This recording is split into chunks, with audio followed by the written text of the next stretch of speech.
Hi guys! Ayan, so kakauwi lang namin ni Hubby from processing sa lupa at saka sa business namin. So ngayon, papakita ko sa inyo na kahit gaano kami ka-busy guys, ayan, inuubos nyo talaga yung unang labas kong product, si Wear Me set natin. Ayan, si bleaching set. Ayan, konti na lang. Ayan. Tapos, ito, ipopromote na din natin si facial foam wash. Masyadong marami pa siya. Ayan. At saka yung lotion na lang natin. O, konti na lang din. So, para saan nga ba ito? Ito, guys, ito yung ginagamit ko na hindi na ako nagme-makeup. Sunscreen na lang. Yung sunscreen na favorite ko, pinagawa ko pa sa manufacturer ko na way magawa niya.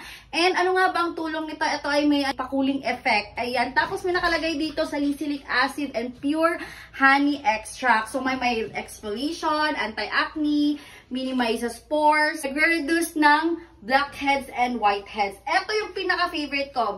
Second batch ito nalabas. Glutamilk, soap with oatmeal, anti-aging, whitening, nourishing, ganyan. And may healing property siya. Ito talaga siya ang nirequest nung mga paunang bigay ko dito sa mga 300 katao na nakatanggap ng ating pa-free na glutamilk, soap with oatmeal. So, ito, konti na lang din. Kaya kahit second batch siya, ayan, marami na bumili. Tsaka eto na lang, medyo hindi pa kasi siya kilala. So ako pa sa inyo guys, ay bumili na kayo, maganda to siya. Ito din ginagamit namin ni Hubby. And sa mga may problem sa maitim na kilikili, sa kuyukot, sa ano, ayan, magamit na kayo ng ano natin, scrub, ayan. Yung scrub natin. Tsaka si lotion, ayan, perfect na perfect. Marami na nagsabi na super duper bango, ayan. At ang sabi naman ni... Ayan, kung nakikita nyo, ang sabi ni Krisha Rosel, hindi nyo ako pinahiya dam sa bango. Dahil talagang mabango yung Wear Me Bleaching Scrub Set natin. And also sabi niya, hindi na siya tinatantanan ng kanyang asawa. So, syempre, relate tayo dyan, ano? Kaya kung ako sa inyo, guys, mag-check out na kayo. Isalin nyo na to.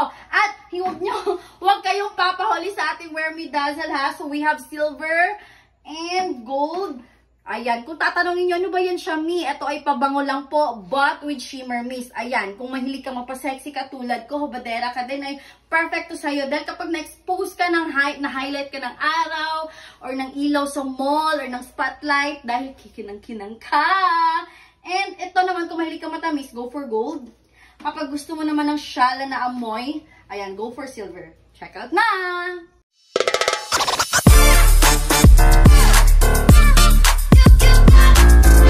Happy shopping!